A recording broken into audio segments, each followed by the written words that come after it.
25 or 26 degree angle. There, we're off the ground already. Watch this climb.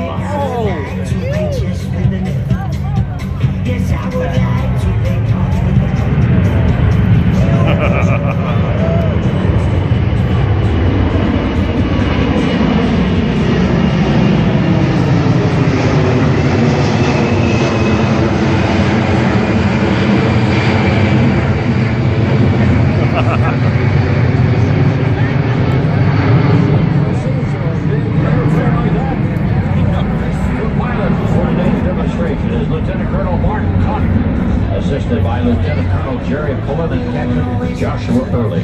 The loadmasters on board today: Senior Master Sergeant Joseph Caulfield, Master Sergeant Matthew Perugia, Senior Master Sergeant Roy Powers, and Technical Sergeant Christopher Cummings. Wow. Incidentally, this crew has a combined total of over 28,000 flying hours in various aircraft, including the C-5 Galaxy, the U-28 Pilatus PC-12, KC-135 tanker, the C-130 Hercules, the Jayhawk, just to name a few of them.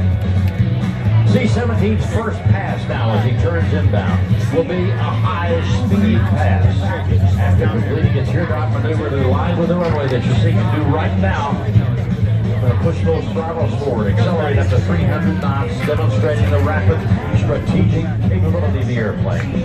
The C-17 design includes a modern computerized glass cockpit, a heads-up display at both of the pilot stations, and advanced cargo handling system, allowing it to operate with a crew half the size of the current aircraft. I want you to notice as he makes this high-speed pass just how quiet the C-17 is. Listen to the quiet now of the Globemaster 3 in this high-speed pass.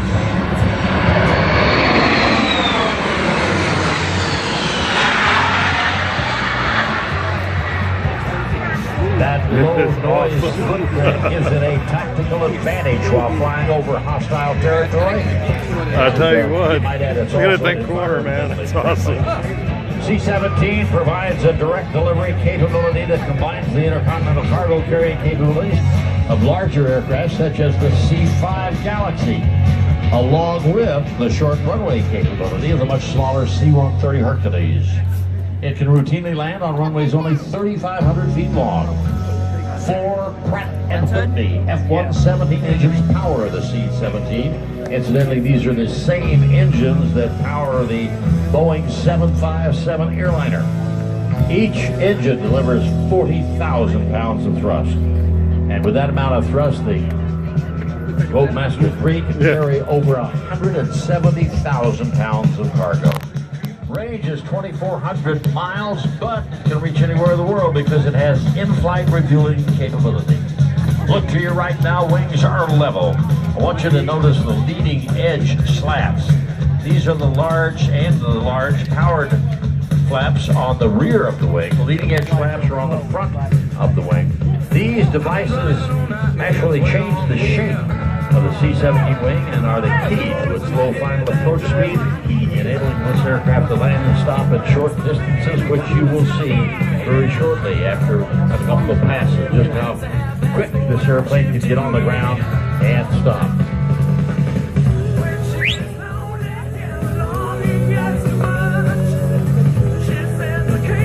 Saw the high-speed pass. Now contrast that with the slow-speed pass here, with the big flaps on the trailing edge and the leading edge slats extended.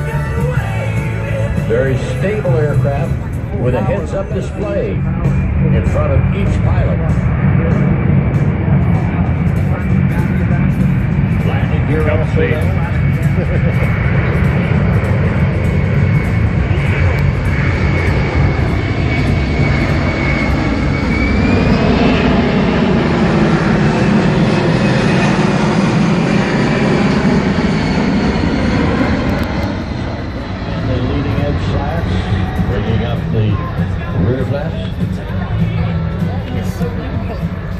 Now the C-17 is going to show its ability to fly at slow speeds and demonstrate its advanced aerodynamics in action. The aircraft is going to perform a series of steep bank turns to maneuver for a low speed pass and a circle over the airfield.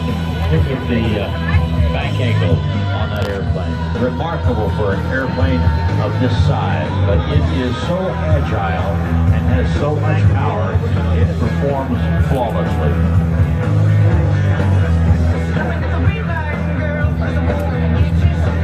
In case you're wondering how big it is, the wingspan that goes from one tip of the wing to the other tip, it's about half the length of a football field. The tail is over 5 stories tall.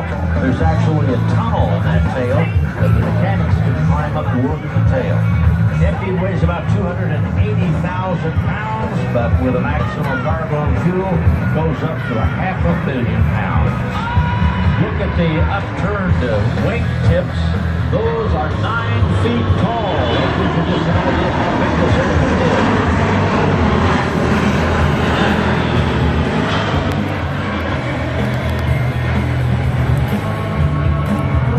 Hard left turn now, showing you the aircraft is extremely agile at both high and low speeds, making it easy to operate in any tactical situation, including the combat delivery capability of paratroopers or heavy equipment airdrops. C-17 uses a redundant fly-by-wire system to run all of its flight controls. The fly-by-wire system means that the aircraft's flight controls are electronically operated by inputs from the control sticks. And it does have a control stick, just like a fighter aircraft, where most of the transport airplanes and airliners have yokes. The onboard computers continuously monitor the flight controls in each other. If there are any problems, they automatically work around a disabled system. And in addition to all of those features, C-17 still has a mechanical backup system. All right, now maneuvering to demonstrate a full flap approach to a simulated short field runway. This short field capability allows the C-17 Globemaster 3 to land at more than 6,000 airfields worldwide that are currently available to commercial wide-body aircraft. Aircraft today operating at about 400,000 pounds, and when he sets up for final approach there, as you're going to see Colonel Cotton reduce the throttles down to about 120 miles an hour. Approaching the end of the runway, they're going to demonstrate arriving at an airfield with hostile forces nearby. The approach tactic can be used from very high altitude to avoid enemy fire. C-17 made its inaugural flight in September of '91, and since then has set 20 world records. I want you to watch the landing and how short distance they travel before complete stop and then back up. Yes, back up the airplane. I want you to watch as they touch down. You'll see the big trailing edge flaps are already deployed, the leading edge flaps are deployed, and then once the wheels touch the ground, the spoilers on top of the wing will pop up. And then you'll see on the engines, they will slide in half as the rear half of the engine slides backwards, exposing the thrust reversers, allowing them to use the jet thrust to help slow the airplane down. Watch now, we'll stop this airplane at about 1,500 feet from touchdown. Touchdown, spoilers come up on the top of the wings, engines slide back, thrust reversers in. The engine is backing up.